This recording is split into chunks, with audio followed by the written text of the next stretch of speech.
Hello everyone, it's Succulents Box here, and today we're here again to show you how easy and fast it is to expand your air plant collections and be able to share the joy of having one with everyone you love. In general, air plants will start to produce some offsets after their first bloom cycle. With the right growing conditions, this would usually take about 6 months or more. So, once your air plant has bloomed and you were able to catch a glimpse of at least 1 to 3 nodes at the base, you will need to pay close attention to the mother plant, as it's a sign that pups are soon to come. Removing the pups from the mother plant is actually easy. You just have to keep in mind that they're very delicate. So, if you don't want to damage them or lower your chance of success, be very careful when handling these. Furthermore, the pups should be at least a quarter size or about 1 inch before removing them from the mother plant.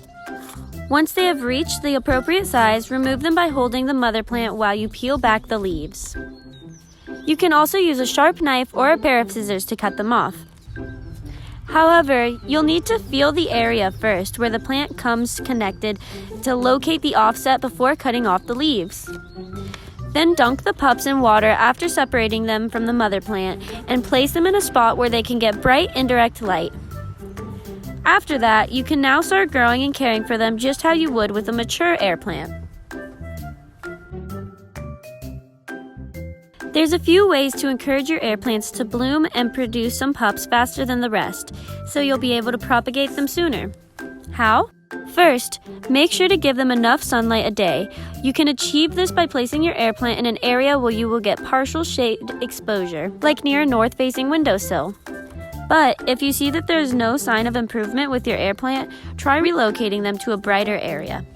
Next is to keep your air plant well hydrated. Do this by soaking them in water for about 20 minutes a week or more often if they dry out quickly, especially during hot months. And lastly, feed them once a month using an air plant specific fertilizer or bromeliad fertilizer during their growing seasons, which usually happens from spring to early winter. Doing this should encourage your air plant not only to bloom quicker but also to grow healthier. So that's it for today's video. Hope you guys enjoyed and found these tips helpful. We'll see you again next time. For more, you can find us at succulentsbox.com or on YouTube, TikTok, Facebook, Instagram, and Pinterest.